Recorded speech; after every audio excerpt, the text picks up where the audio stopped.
Welcome to Let's Talk. Our session today is Challenges Bring Opportunities, virtual coaching to support continuous quality improvement. I'm Debbie Mathias from the Build Initiative and the director of the Quality Early Learning Network.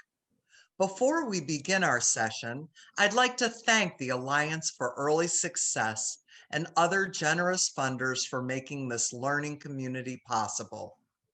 We began this series for state administrators and leaders to support their important work within states around quality early learning systems building. Today, we have colleagues registered from over 25 states and territories. We intentionally keep the sessions small to invite conversation and sharing. We hope these calls enable us to illuminate challenges, innovation, and promising practices. We're interested in your questions, ideas, and thoughts throughout the session, so please enter into the chat box as something strikes you. If you have a resource or strategy to contribute from your work, please share. Here's our agenda for the day. States have been working with providers to support program continuous quality improvement efforts using a variety of strategies, initiatives, and processes. This session focuses in on the use of the learner system. Tools such as the Environment Rating Scale can be used for accountability, measuring improvement, and serve as a great source of data for program improvement. In this session, we're going to focus on quality improvement from different vantage points, including the program, the coaching perspective, and from the state level. From the questions you answered when you registered, we saw you were curious about how to move to virtual coaching and still develop solid relationships. Someone mentioned tips, tricks, techniques, and tools to make the most of virtual coaching.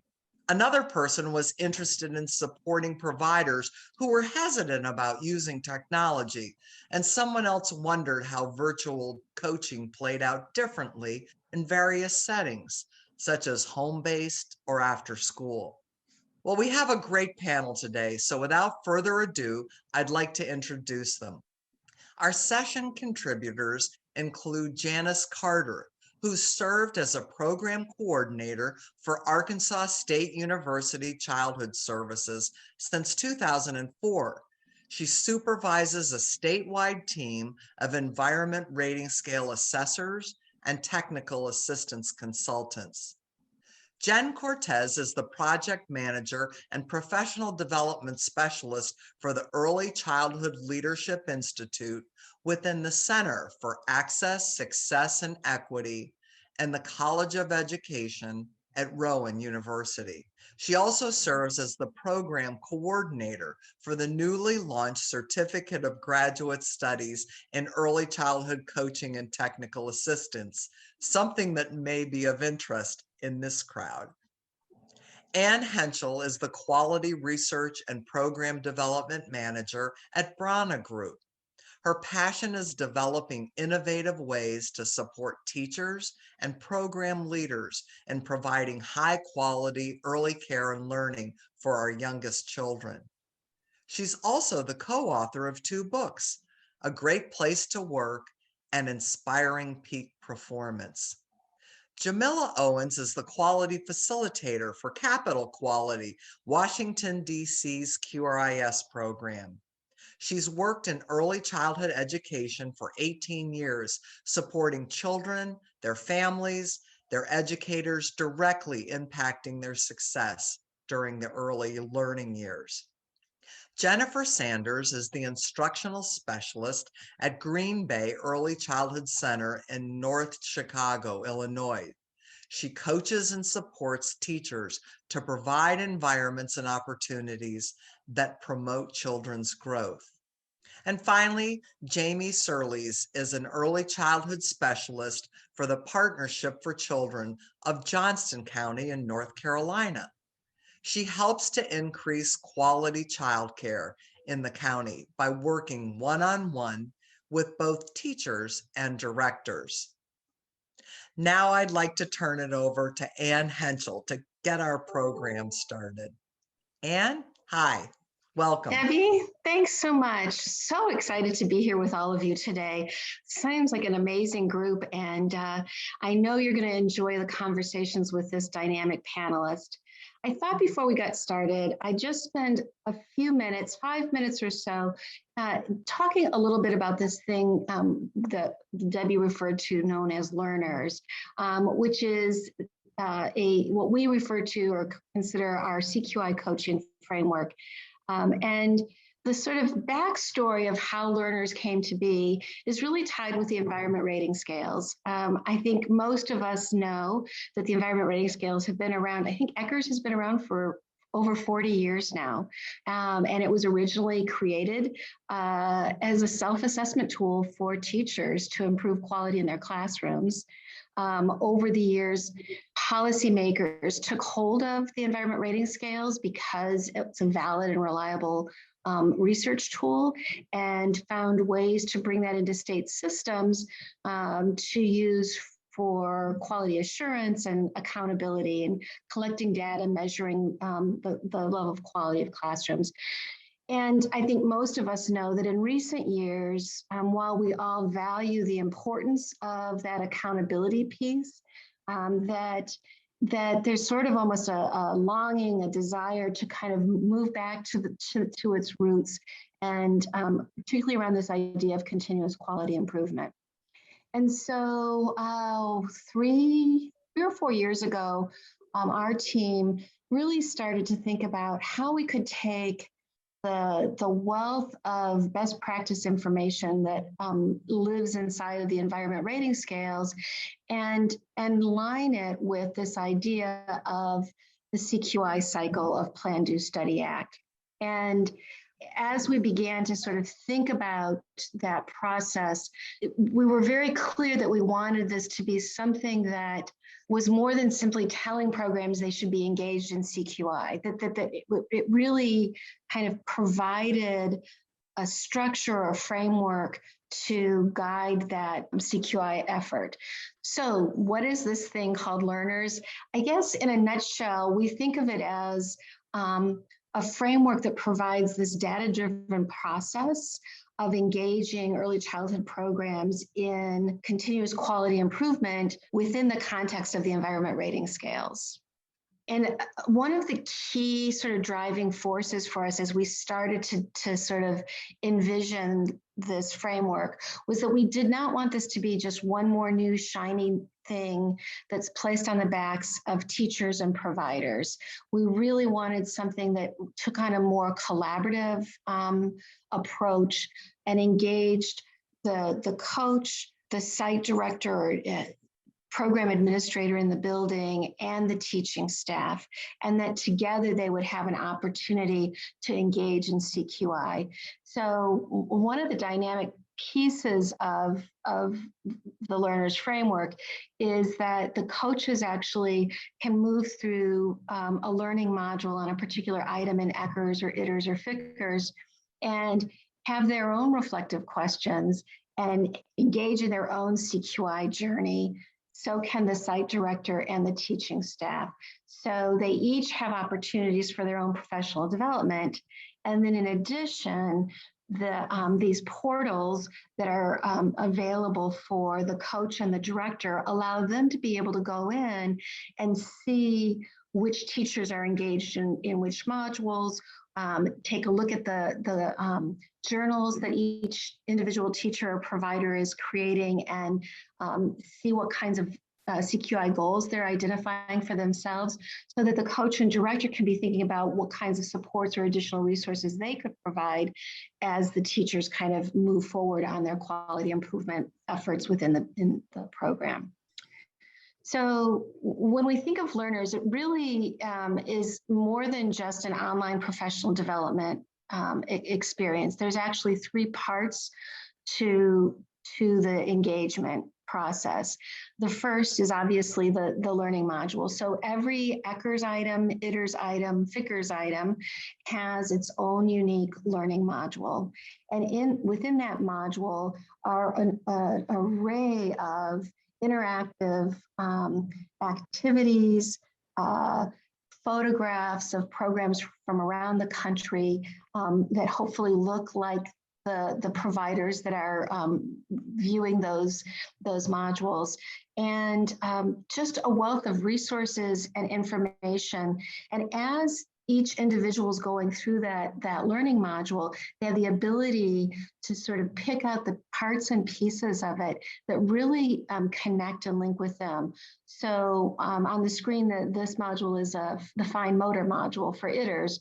And so that infant or toddler teacher is able to kind of move through that module if there's certain photographs or quotes or ideas that they hadn't thought of that they think would help in their own classroom. They can pull those and place those in their CQI journal. So the second feature of learners, in addition to the module, is this idea of an individualized CQI journal. And that journal is really the place where each teacher can kind of create her own tool, basically, that she can have with her that really connects with her children, her families, her environment. So it really meets each of them up at whatever developmental stage they're at in their professional journey. So the journal for a brand new teaching assistant is going to look very different from that master teacher who's been working in early childhood for 16 years. And so that becomes almost their kind of living, breathing document to sort of guide their CQI efforts. At the end of each module, everybody is invited to identify at least one indicator. We call them key points, but they're actually the quality indicators within ECHRs or ITERs, FICRs. So everybody needs to choose at least one indicator that they want to engage some quality improvement work around. They can choose as many as they want, depending on how ambitious they are. But so again, the journal is capturing what their personal goals are or what they want to drive in the way of quality improvement. Once they've kind of finished, everybody in the building or everybody in that cohort that the coach is working with, once they've all finished that fine motor module, they bring their CQI journal, and the coach schedules a peer learning team meeting. And learners has embedded within it the actual handouts, activities, protocols for how to engage effectively in peer learning, either face-to-face or virtually. And often that peer learning it's really in some ways the secret sauce of learners. It's where the magic happens, because as the teachers or providers start to sort of share what it was about that particular module that really captured their interest, what goals they're thinking about working on, and they start to have dialogue from one another and hearing from their peers how, well, have you thought about doing this? Well, in my room, I have it set up this way. And that seems to help them kind of hone in on their goals. Sometimes they decide that the goal they thought they wanted to do isn't really what they want after having talked to their peers. So it's this sort of this marriage of these three kind of activities that sort of brings together this CQI structure within learners.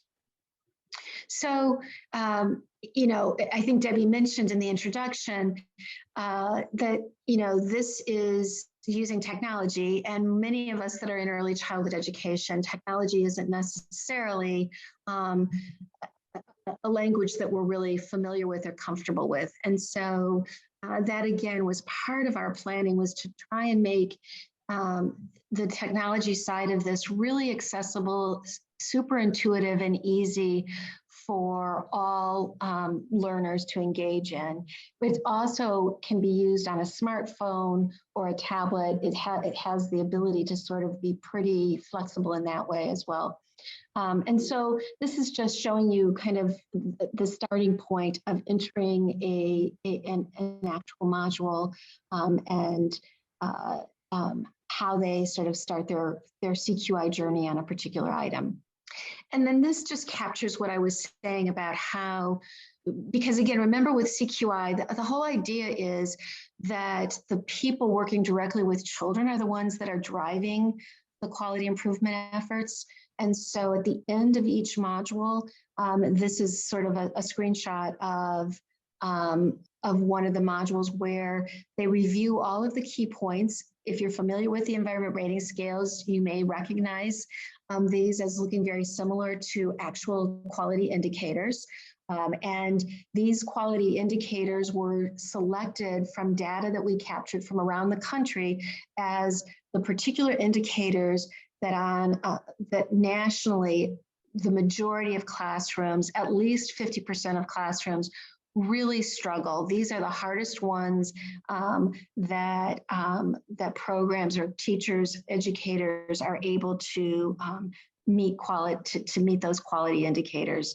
And so that's kind of where the content, the deep dive of the information is built around these particular indicators. And at the end, they get to choose which ones do they want to work on.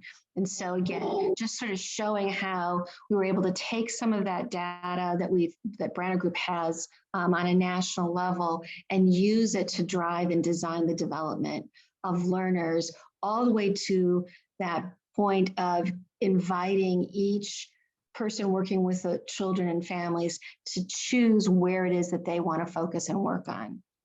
And so this is just sort of a visual to see how we've kind of linked together the sort of parts and pieces of learners.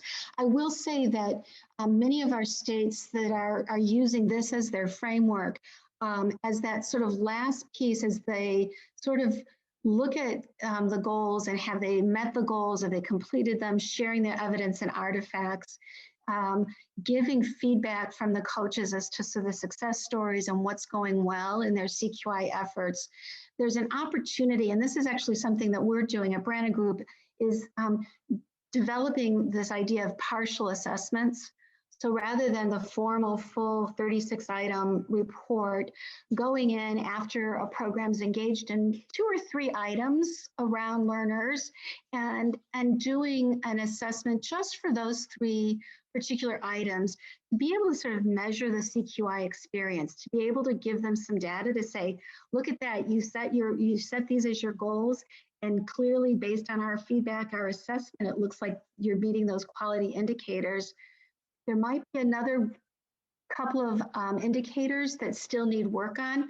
So what do you want to do? Do you want to kind of cycle back in and continue to do this work around fine motor, or are you ready to move on to some other kind of aspect of CQI? So that's it. That's sort of the quick 5-minute intro to the world of learners. I am going to go ahead and pass this on. Thank you. And before you turn it, before you pass it on, Anne, I just have a quick question. Sure. A number of our folks on the webinar are working at the state or across different technical assistance or coaching organizations. Does the data roll up higher than the program? Like, talk for just a moment about the view from the state level or from the coaches, the multiple coaching persons level. Yes. So, you know, Branner Group and Mark Branna, if you're familiar with us, data is sort of our mantra, right? So we have lots of data, and with learners, we've got a number of different reports to be able to look at, from really micro, sort of what that individual teacher's journal looks like, to macro, what across the state, how many programs are engaging in learners within each region, which coaches are, how much time are they spending on items within programs. So there's a variety of different ways in which we're capturing that data. And then also being able to kind of use the ERS data system, that software piece, those reports to sort of look at pre and post work as they're engaging in CQI. So thank you for saying that. And I also should say that this was another decision that we made, was that this isn't something that's being offered at the program level. This really is, and you'll see by our panel, it's really designed for TA organizations, CCR&Rs, or state QRIS systems, in state systems, Head Start agencies, Preschool for All. So those are the folks that are really using this as a way to kind of collect that information. Would this be able to give some perspective to the regional level or the state level about the types of professional learning activities that could be put out to kids in a certain area, or the thinking? I was just wondering if it could be used to drive professional learning. Absolutely. And one of the things so we can see sort of how many people across the state. So for example, with that math materials item, that we know across the country, Eckers and Itters, that the math item is one that people really struggle with. But we can actually look and see what they're doing with learners and identify which of the goals within that item have the largest number of people. So that tells us that's a professional, like we need to give them more resources. How can we support them? Because there's clearly a need for deeper knowledge or understanding around that particular goal. Well, thank you, Ann. Sure. So, and as I get ready to hand this off to Janice, I will say that,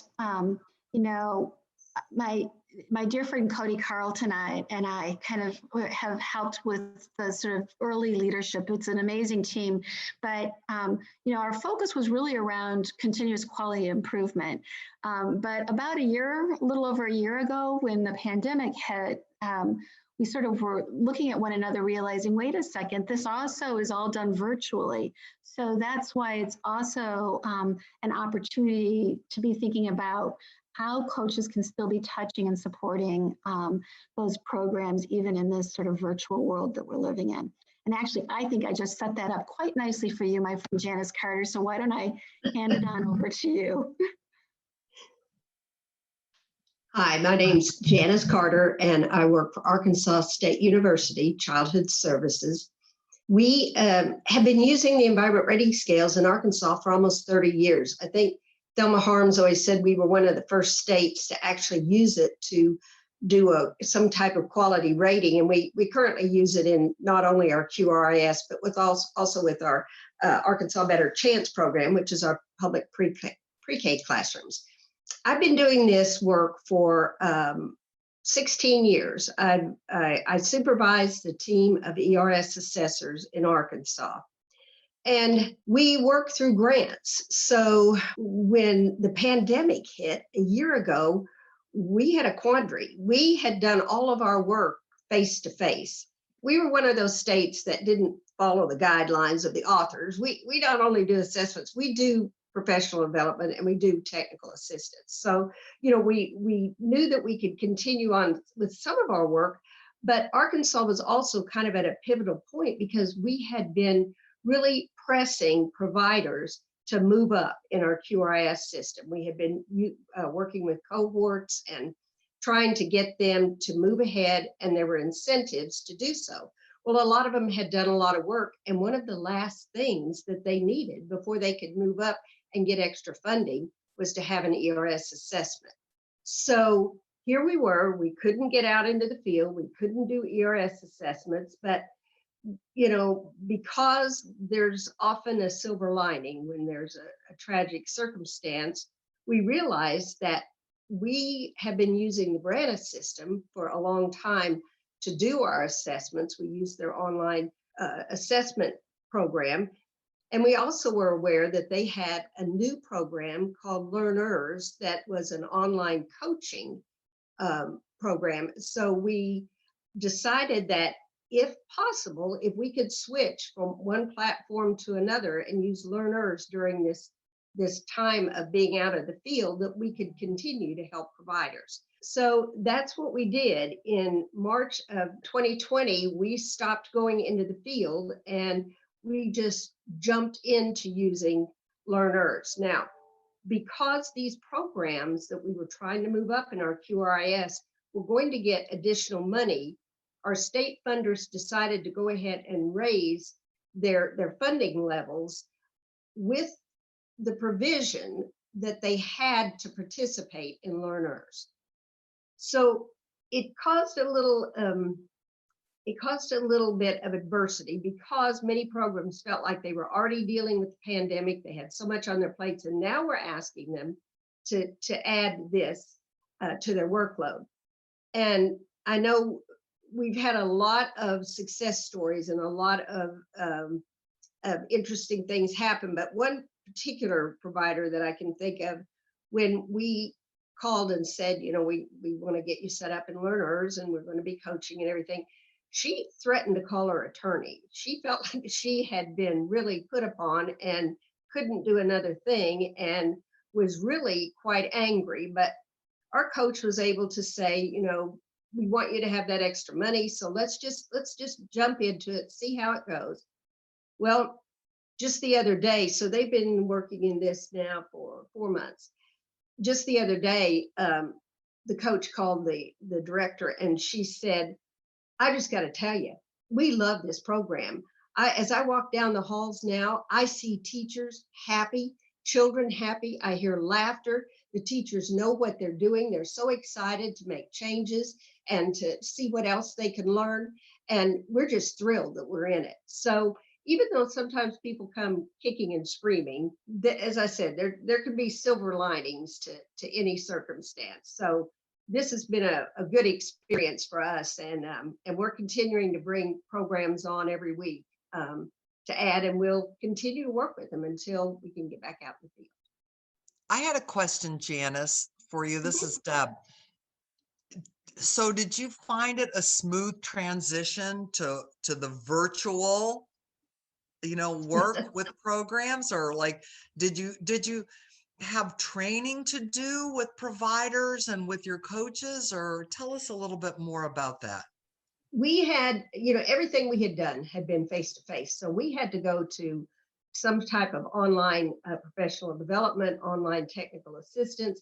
And at first it was kind of uncomfortable, but our team got very proficient with a lot of the platforms very, very quickly. And the providers really, because they've all, you know, used social media and everything, they actually got on board very quickly. I was surprised that it went as well as it did. Of course, we had glitches, and there's always going to be technology problems and everything, but really, it's worked well. And there's a lot of things about it that we're going to carry forward because we found it to be actually a better way to do certain things. We do have a question in the chat box. Do the coaches have other responsibilities, or is working in the learner's protocol with the program and teachers their main responsibility? The person offering the question is trying to get a sense of what's the caseload or anything about caseload for a coach in Arkansas. Okay. What are you finding? The caseload is more difficult than we thought it would be, just simply because the administrative side of it, getting the peer learning meetings set up and getting to, you know, to be able to work individually with teachers. Sometimes there's a lot of, can we change this to another date and that kind of thing. So we jumped into it with these big expectations of thinking all of our coaches might be able to work with as many as 100 teachers. And that's really, that was really pushing it. What we found is more like about 50 is about what we can work with. And before we jumped into learners, we did get a lot of our professional development to be totally an online experience. So we weren't having to do that, but we still do provide some technical assistance in addition to the coaching, because we have a contract when licensing has high priority technical assistance where someone's had a major licensing infraction. We're still working all those too. Yeah, that's understandable. Thank you, Janice. Sure. Hello, everyone. My name is Jen Cortez. I'm a project manager and professional development specialist at the Early Childhood Leadership, or ECLE. And our role is to provide foundational, customized professional development to the groups that we work with, which include the New Jersey's Infant Toddler Specialist Network and the specialists within New Jersey's Quality Rating and Improvement System. And it's really with a focus on building capacity within the coaches and promoting their continuous professional growth.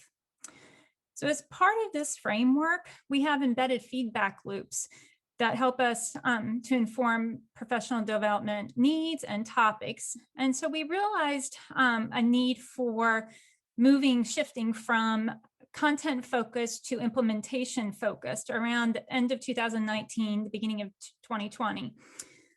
So this led us to implementing virtual small coaching groups for each of the groups. And so at this time, this is about when COVID hit. And so there was really a good time. They had a little additional time to do more professional development, and they had these small coaching groups. So it was a perfect opportunity to try out learners. And really it was a resource for them and as a professional development activity for them to strengthen their coaching skills and their work around supporting programs in the ERS. And also the thought was that because they could also create their own continuous CQI journal, right? That's embedded within learners. And the thought was that they could also then any professional goals that they wanted to work on, they could work to help achieve them and have the support from their members in their small coaching groups. So access was given to all the coaches across the state, and then opportunities for a select group of coaches that were interested in digging a little deeper into the experience of learners for themselves, and then be part of a pilot of choosing a program that they felt would be a good candidate for trying this out with. And so we had about 30 coaches that completed 3 of the modules and completed a CQI journal within those modules and attended peer learning groups with their colleagues. So they really got to immerse themselves in the experience of what a teacher would be doing, that they would be working with. So some of a few comments from the coaches that they were noticing that were informing their own CQI during this process. The first one was that it was really helping coaches have a better understanding and the reasoning behind the ERS tool. I think we all know that coaches come from various backgrounds, varying experiences, and knowledge around early childhood development. So this was really helpful for a lot of them. And also, personally speaking, even as a former family child care provider and a TA myself, I knew what best practice was, but I often find it hard to articulate the whys when you would point something out to a teacher or a provider. So they found that piece was helpful in strengthening practice around that area. They also noticed that it shifts the focus of the technical assistance from the what to the why. So we embedded in a lot of our work is the idea of knowing your why, and using that passion that you have for that purpose to drive your CQI and your quality improvement efforts. And so coaches were beginning to see that they could do this also as an approach with supporting practices within the ERS too. And I think one comment I remember in the groups was the first thing they noticed is, Jen, did you notice there were not even any numbers in these modules? There wasn't talk about a rating or talk about an indicator number such and such, or what level are you, at a 1 or at a 5? So that really helped them move to more of the why you're doing what you're doing. The other comment that came out was talks about supporting this as a strength-based approach. I think that this pandemic has really helped coaches see that they're not really the experts. We really want them to be that co-partner and collaborator with the teachers. And many of them have had some type of experience, whether it's in the classroom or as a director or some type of experience in a center or family child care provider experience, and they lean on that to provide that support.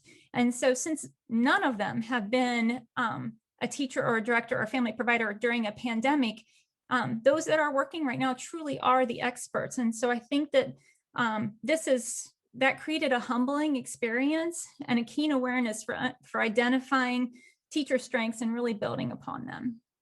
It also created what I believe is a disorienting dilemma. And for those of you that are familiar with transformative learning, it really is where there's so much unusual circumstances that it just causes us to stop in our tracks, that we just can't do things the way that we used to, and really have to pivot and think about how we're going to do things differently. This transformational learning can also happen with coaches, and has resulted in them seeing that either they continue to freeze and aren't providing any kind of TA because they can't do it the way they used to, or finding ways to move forward towards their purpose, right? Why they're doing what they're doing. This caused one coach to say during one of our small group coaching sessions that her ketchup bottle had just been turned upside down. This aha moment when she realized that she could support quality improvement and goal setting without mentioning numbers or rating or being there to see with her own eyes, but really relying on this idea about using your ears rather than your eyes, and really listening for that qualitative data that can give us rich data to then inform the kind of supports that would be customized for that teacher. And so it's a huge shift, but one that they're starting to really embrace. You know, Jen, I just love that ketchup bottle analogy. It's just brilliant. But yeah, I'm also really reminded how your story and Janice's are so different. So here's Arkansas and New Jersey, both with the same dilemma of this pandemic and kind of how to sort of move forward with supporting programs. And I don't think that's one of the nice things about implementing this kind of work is there's not a one size fits all.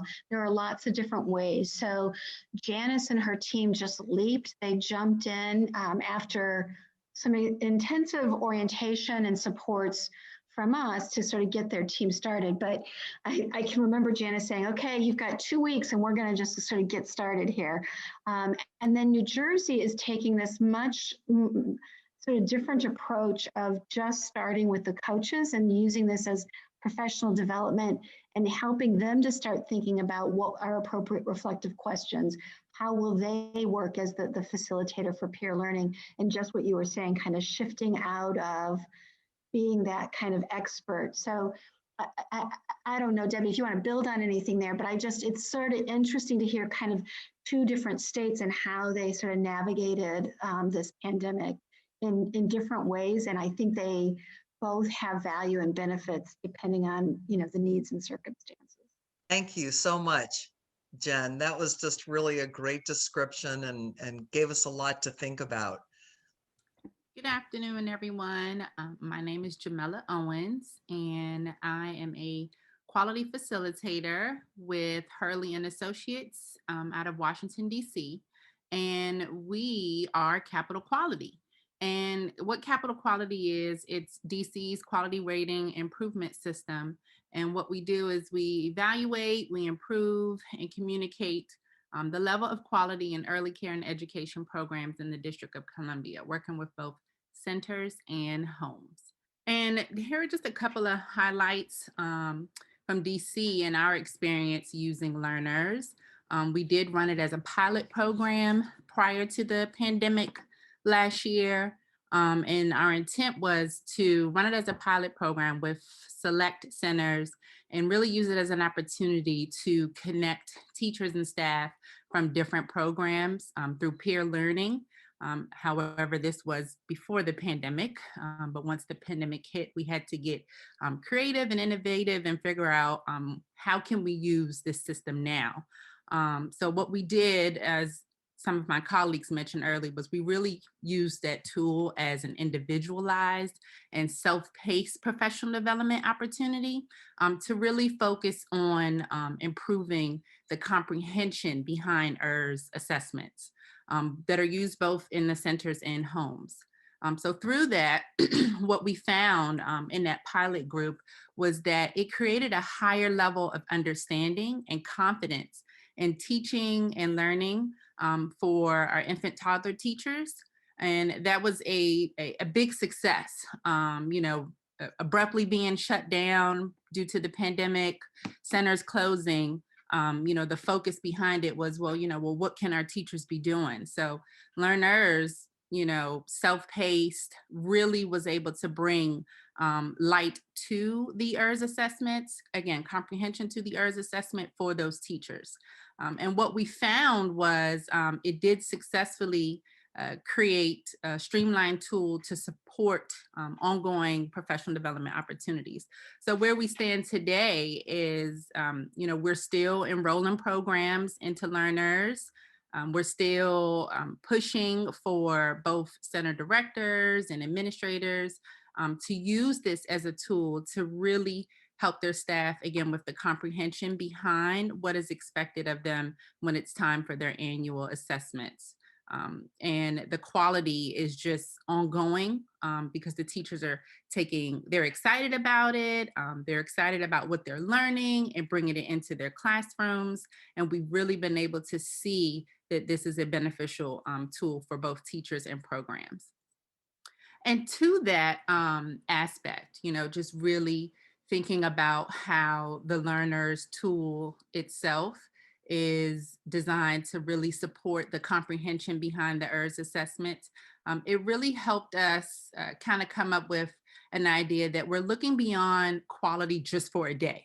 And that's the push with this system. It's not just, hey, a day of quality, it's continuous. And, that's why many states have this continuous quality improvement plan. So with taking that approach and looking at how professional development opportunities and tools and systems like learners can really help teachers and educators and providers think beyond, hey, just quality for one day and it's continuous. It's really going to help ongoing, not just for the teachers, but for the children and the families that we're serving. And that's our approach. And we are excited to continue to tell new programs who are joining Capital Quality about it, as well as really helping our current programs continue to revisit that.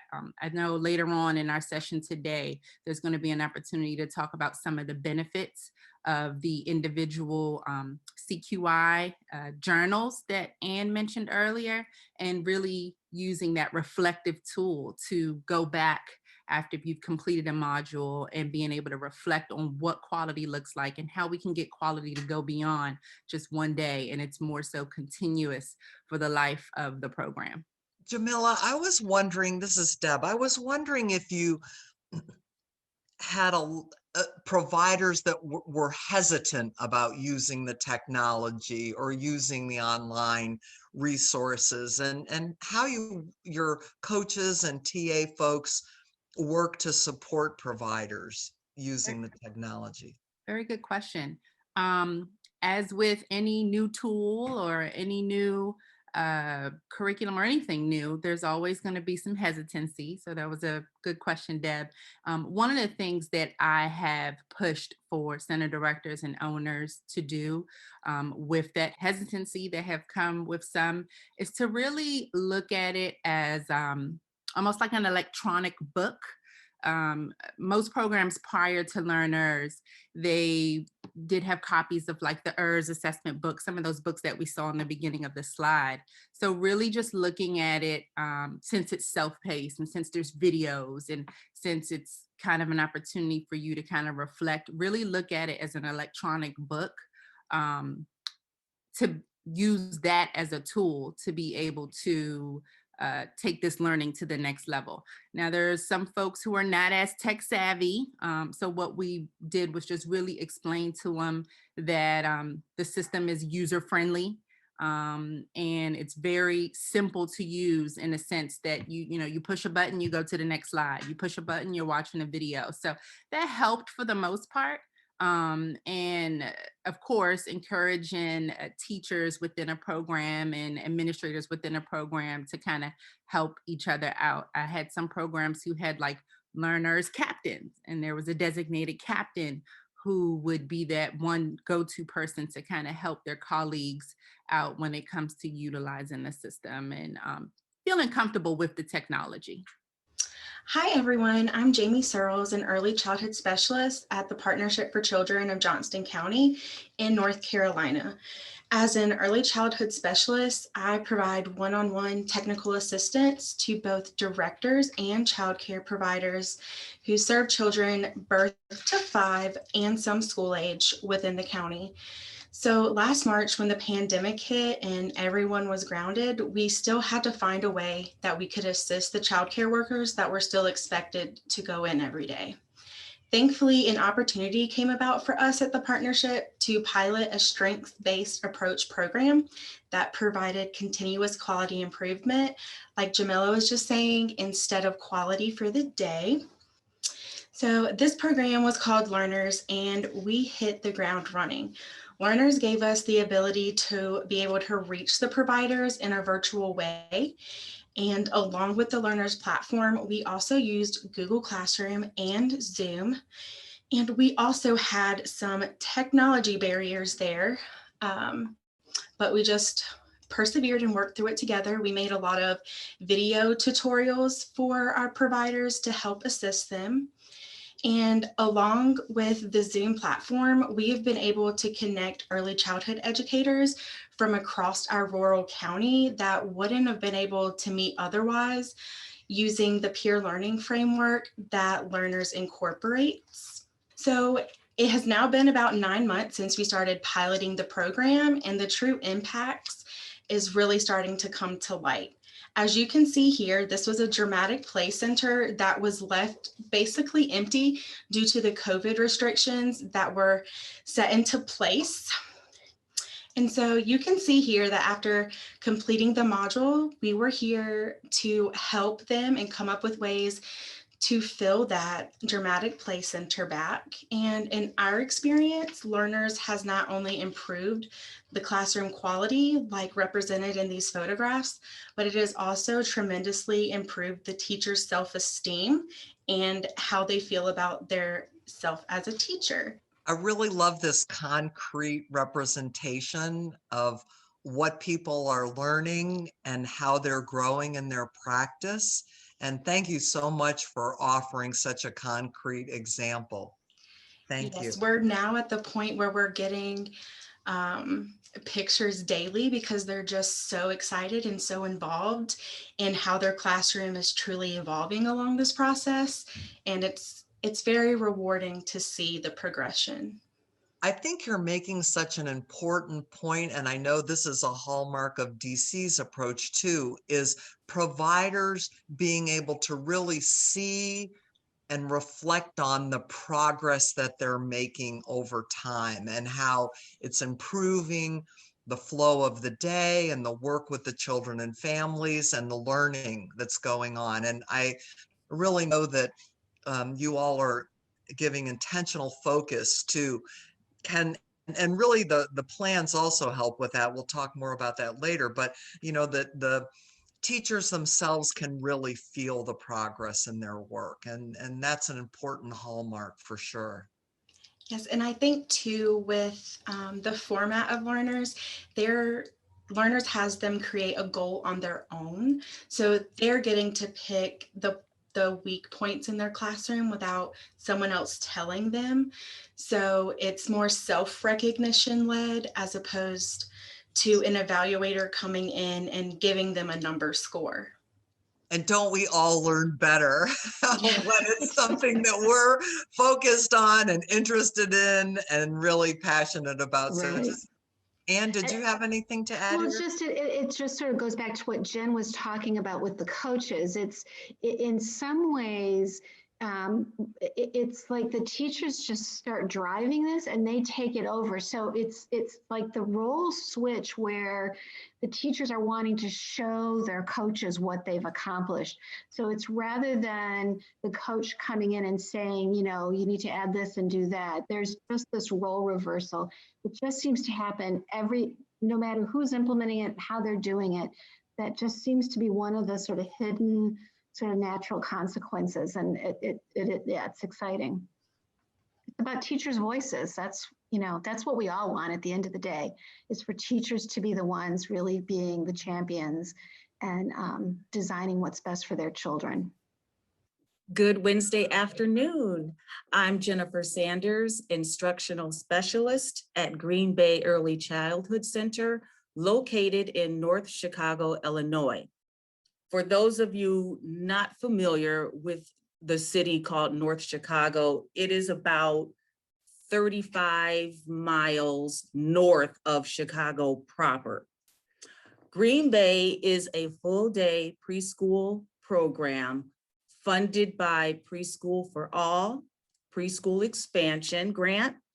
The majority student demographic is Black and Hispanic, and eligibility for our program is based on a system that identifies risk factors. So most of our families are at low income and poverty levels. This year is very unique, as I'm sure it is for all of you. From March 2020 to the end of January, Green Bay was basically 100% remote learning.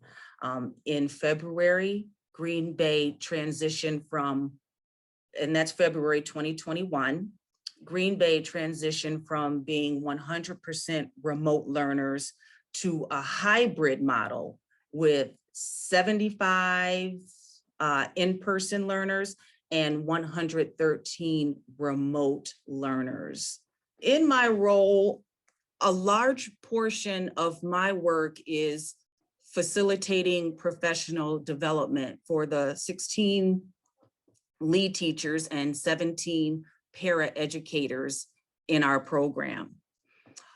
From an instructional coach efficacy perspective, learners help to shape the way I facilitate PD.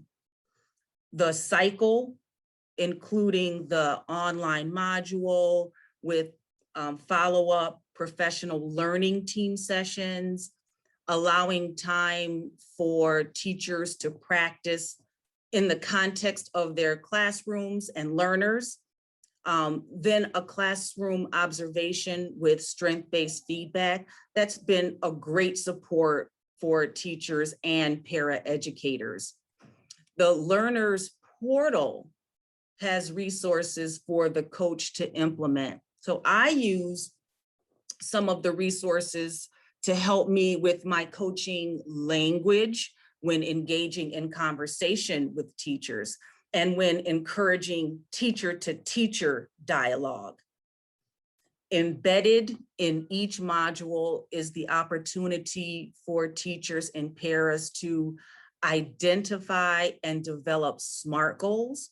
And I can go into the learner's portal to revisit the status of their goals and to help me prepare for our coaching session. Each staff member's goal is individualized, like you heard previously. It's individualized for improving practice. So the learner's cycle, which for our program, we take about 4 weeks to cover one item. It's meaningful and relevant to each person because they are encouraged to identify and develop a goal that is meaningful and relevant to that person. And then they're going to be supported along the way throughout that cycle and beyond. So now during remote learning, it was pretty tricky.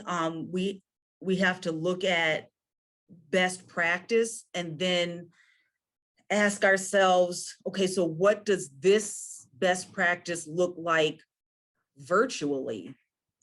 And so, because this is our first time dealing with this, we didn't know the right answer really. So we had just a lot of dialogue, a lot of conversation about it with the teachers and paraeducators, and a lot of sharing of ideas. And so based on a virtual teaching approach or strategy that a teacher is working on, we talk about it, the teacher practices it, and then I observe by joining the class via Google Meets. And then afterwards, we talk about it again, reflect, and I give strength-based feedback. A lot of times using the language from like learners and Eckers, I use the language. I don't necessarily say, oh, that's a 7, or, oh, that's good, that's a 5. I don't do that, but I do use the language when I'm giving feedback. I wonder, Jennifer, how the teacher brings their reflections to the dialogue with you.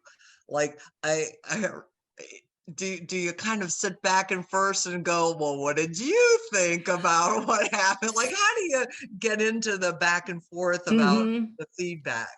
Right. So basically, when we're talking virtually, and I'm not just typing up a strength-based feedback to send, when we're talking virtually, I remind them of what it was she was working on. So you're working on blah, blah, blah.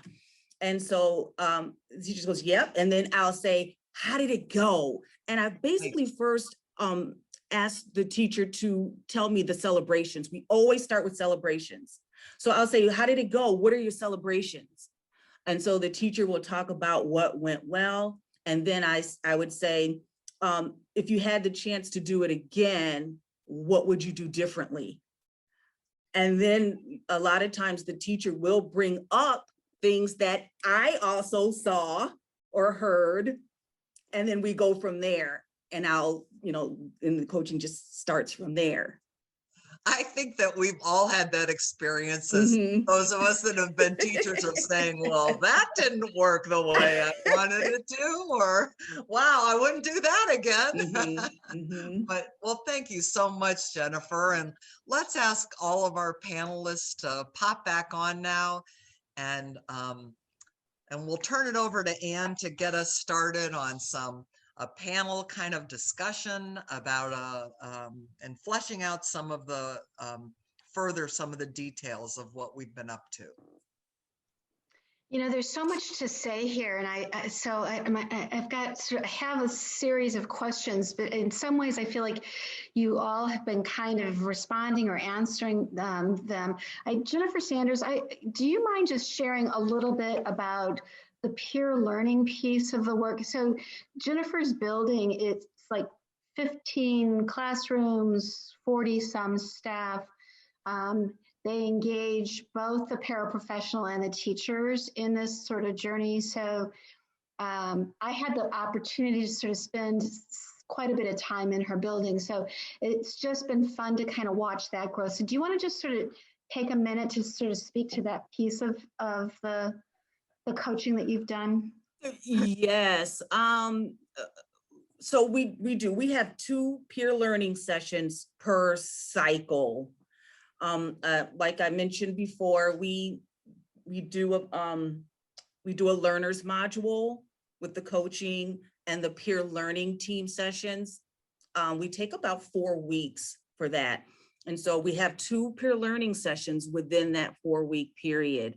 Our first PLT involves our teachers, synthesizing the information from the module, sharing insights they captured in their CQI journals, and thinking aloud their plans to reach the goal that they created in the learners portal. The participants, they talk about a strategy or approach that they're going to test out in the classroom that aligns with their goal.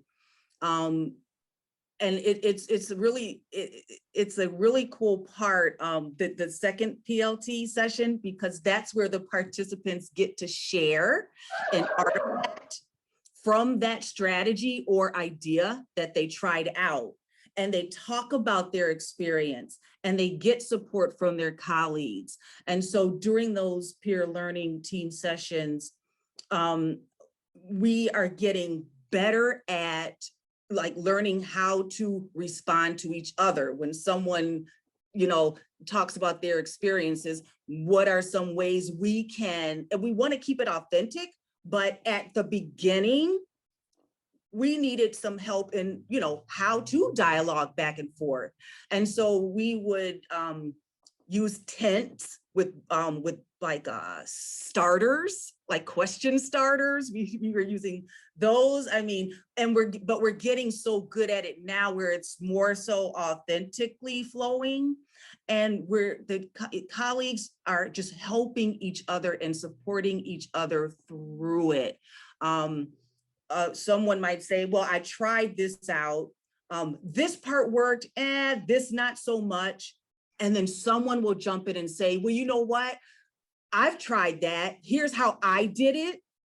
And then it just evolves from there. And then the ideas just start flowing and flying around. And so when I did a survey on, okay, how effective is the learner cycle that we are engaged in, that was the thing that stood out the most on the teacher survey. The peer learning sessions, they love the opportunity to share ideas. Thanks.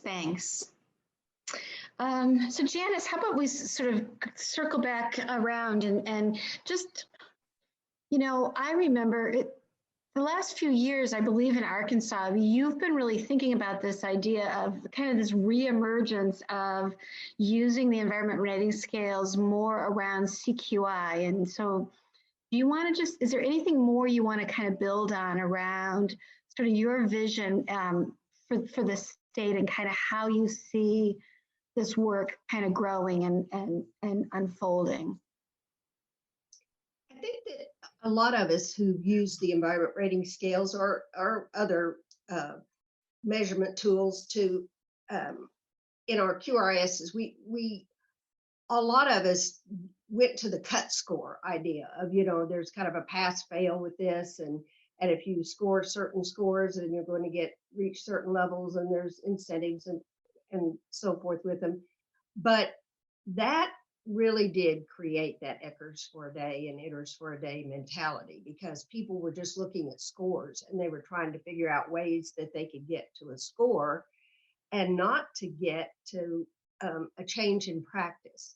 And so the idea of continuous quality improvement is really difficult in, you know, with providers and with our workforce, because there's so much turnover as it is. We're constantly in a state of having to retrain everyone. And so it was very difficult. But a few years ago, right about the time that the authors switched to Eckers 3 and that they released that publication, we had been using the Brana system for our assessment. And at conferences, at the Build conference and so forth, we would get together and Brana would bring all of us in, their customers in, and start talking about ideas. And one of the things that we were all saying is, you know, we're not seeing sustained change. We're not seeing, you know, a continuous quality improvement model. So one of the things that we started with, we looked at the report that was generated, the report that the director got after an assessment. And it was basically, you know, the assessor saw this, or the scale is looking for this, the assessor saw this, and the score was that. And it was really crushing a lot of times to teachers. And so we knew that from some of the professional development that we were doing, that the only way that we were seeing change is when people understood why we needed to do it for children, the why for children. And so one of the things that Brana did was they had us work with them on changing the report that was generated to a continuous quality improvement report. And that report talked all about the why, and it was really almost a TA tool in itself. And we started seeing programs make some changes, and they would use that, and we were seeing incremental changes. So that was helpful and that was encouraging. And we, we really did a lot of professional development around how to use your CQI report to make change. But it still didn't, we're still not getting there as far as totally moving people off that score idea. We're still getting that. So we decided that we would change our whole model and look at having an assessment year followed by 2 growth years. And during the growth years, programs would be required to develop a continuous quality improvement model that they would be assigned to coach, and that, for 2 years we would work with them, with the intent of, how can we really make changes that are sustainable? Well, when the pandemic hit and we began to use learners, we're seeing it's moving the peg forward so fast from, where programs really, where teachers really want to, make these changes, that I don't know, we're going to have to put some thought into this. I know assessment tools. I know it's important that we establish baselines. I know that there's a place for them, and that, we need to know a measurement of how well people are doing. But if the ultimate goal is really to just make things so much better for children, to educate a workforce, it's making me really think about it. Should we go to more of a learners model than to do an assessment model? And how am I going to talk everybody into that?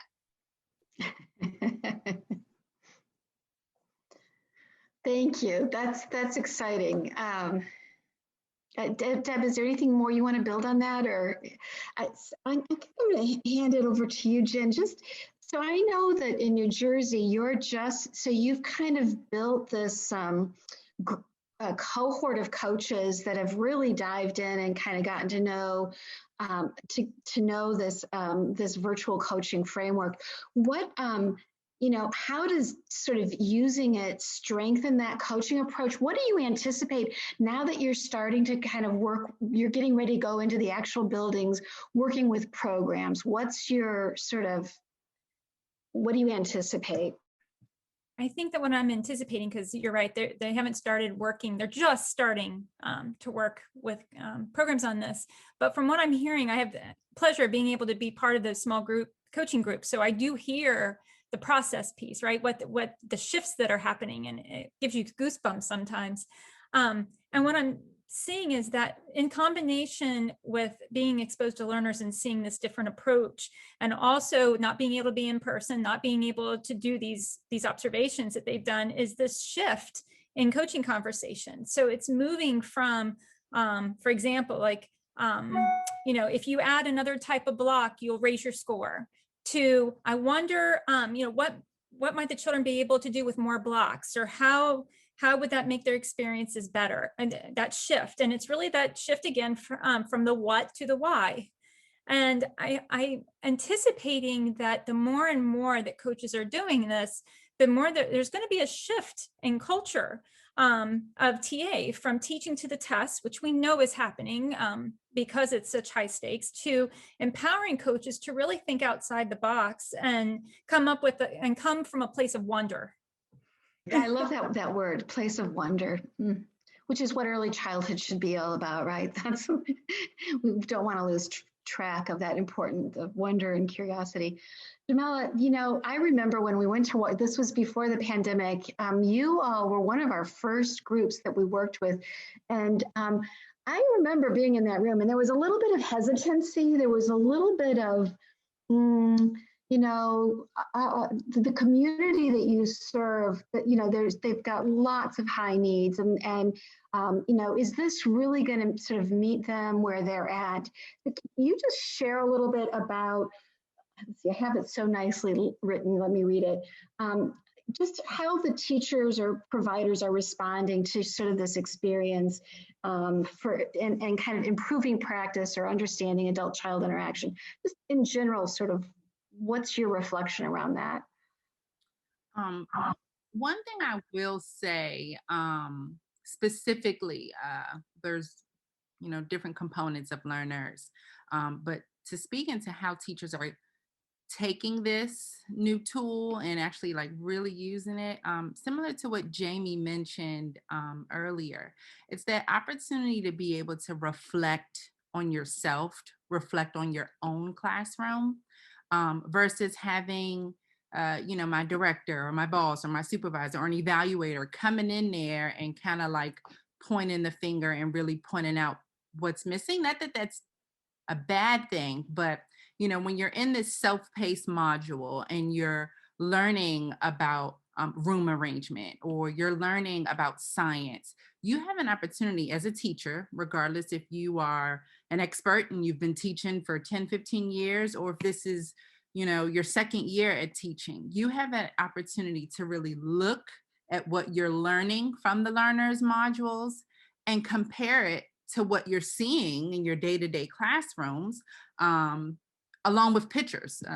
We've heard teachers rave about the pictures, and the pictures really help to bring that quality to life for them versus just, reading the black and white, and really taking that and then applying it, if you can, as a teacher to your classroom, or setting a goal, and setting that goal piece in your journal, that your coach has access to, or the director or the supervisor has access to, allows this administrator to then kind of come in and say, oh, okay, I can see Anne. She learned from the module that she really wants to add more Unifix cubes to her classroom. Let me go ahead and get that for her, by just reading what's in that journal. So I would really say the pressure is not really on the teachers.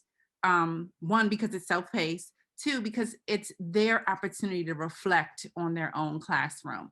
And I think that builds ownership. I think that allows them to take pride in the initiative into it's your classroom. It's your classroom, it's your environment. This is what we want you to learn.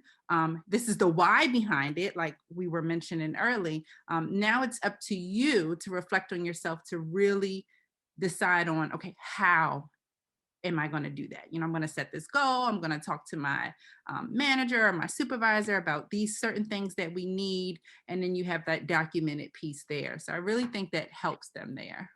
I think you're right. I think you're spot on. And two things. One is that I also think they just get to feel really competent. Like they actually see all of the good work they're already doing. So there was, it's sort of like that they feel like this really is meeting them where they're at and what their children and their families and they need.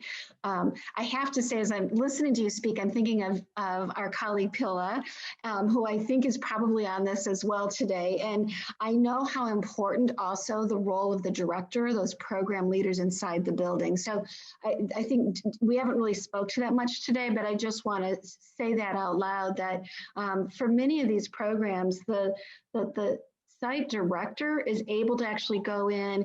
They get a report of all of their teachers in the building, and they can see what everyone's goals are. So it then guides her as the program leader to think about, Jennifer can speak to, Sanders can speak to this, but it gives them a window into what their role is and what their teachers' needs are in a very kind of concrete way. So it also gives them a way to support the effort of the teacher as they're moving through the building and, observe, oh, you're trying something new. I saw that in your plan. That's, so interesting. How's it working? And gives them a point of contact to be able to support what the teacher's observing and learning. So yeah, great point, Ann. Thanks. I have something to add to that if I can. Something that we're doing here from the coach's standpoint with the directors is we choose to meet with them monthly on a one-on-one basis, just to go over and review all those CQI journals with them and to address any potential additional needs that the teachers may have and not know how to express to them. We kind of act like the middleman in a sense, or just to even give the directors some additional tips on ways to assist the teachers in the classroom. That's so exciting. I like that you've added that piece to it, Jamie. That's really exciting. Anyone else, anything? I wonder if, do you want to just take a few minutes? And I invite everybody. We've got an amazing group that are hanging in there this entire time. So I'd like to ask everybody on this call to just take a moment and reflect. Whatever kind of CQI work you're doing out there, it doesn't have to have anything to do with learners, but just any virtual coaching, anything related to CQI. Panelists, for all of you, sort of what is a favorite aha moment that you've uncovered? Is any aha moments sort of in the middle of this pandemic? I think our title of this was From Challenge to Optimism, or opportunity, from challenge to opportunity. So just jot down any reflections or thoughts in the comment box of kind of what opportunities, what aha moments have you uncovered. And while the participants are taking a moment to sort of do that, anyone here in our little small group want to sort of share kind of a favorite aha? And I would say for me and those who I work with, the aha moment was, prior to the pandemic, working in its field, it's so quick. The kids are moving so quick. Things are changing so quick. The curriculum, the lunch, the families, the new enrollment, there's so much happening. And it's like this pandemic happened and everything had to stop, or everything had to slow down.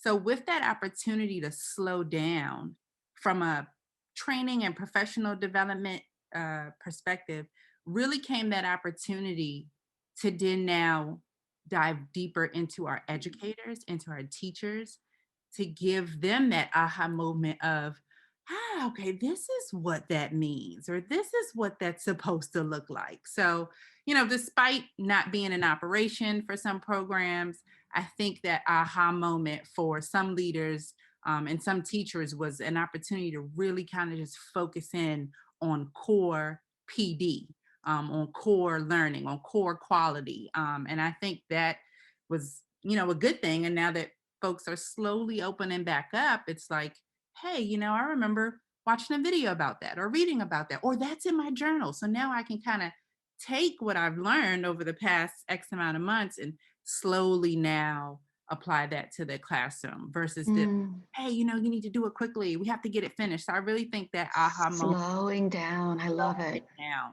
slowing down. That was that aha moment for me and some of the folks I work with. I'll just say,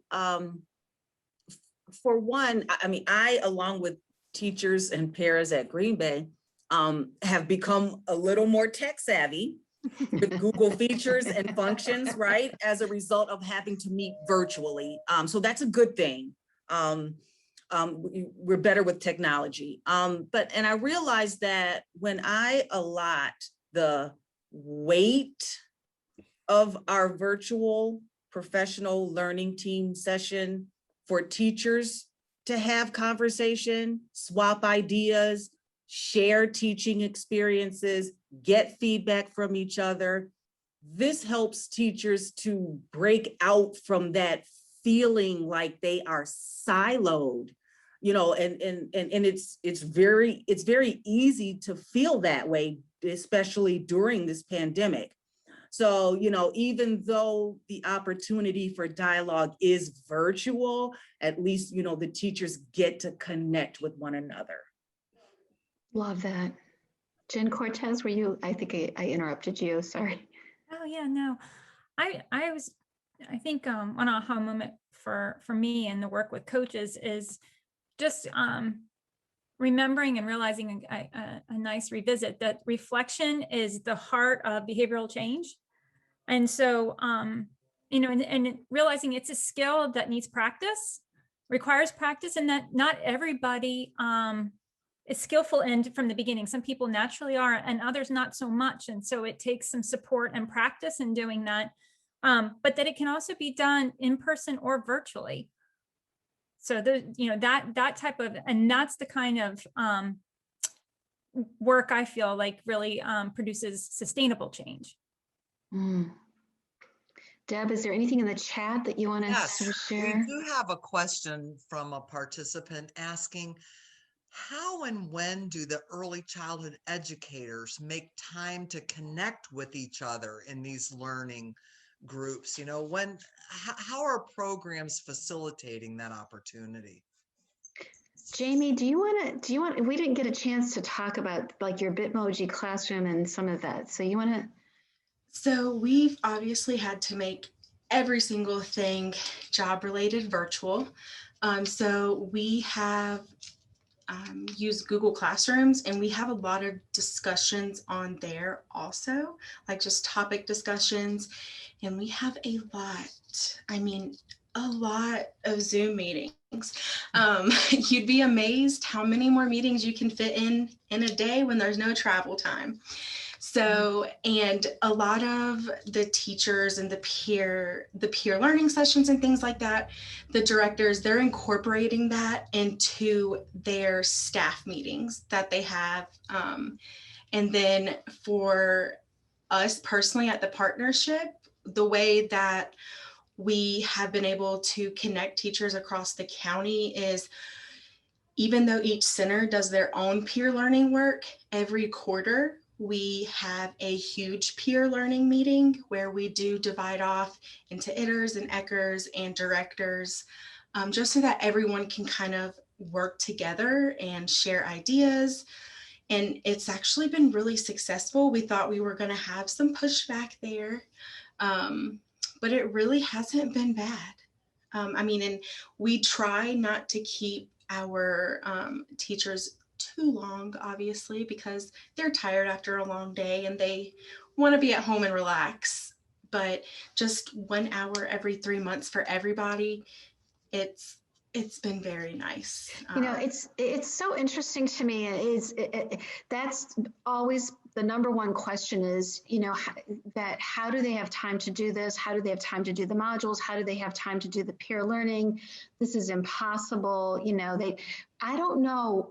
There is something that's happening because it feels as though once they sort of dabble and have a taste in it, they're like doing it during their lunch times or what, like they are just so hungry to talk to one another, or like what you're, across the county, programs talking to one another never. So, maybe it's also part of the pandemic and that everybody's so isolated that maybe this is another opportunity, but it is happening, right? Even in Arkansas, like there was real concern they're not going to be able to do it. These are really, poor rural communities, but it seems like people seem to be figuring it out. Yes, and especially once the directors start to see the noticeable change in their classroom, in the teachers, and just the overall environment for the children, they become a lot more invested. And so they do make learners and the meetings more a priority than at the very beginning. Debbie, I can see our time is. Our time is go ahead. I'm going to hand it away.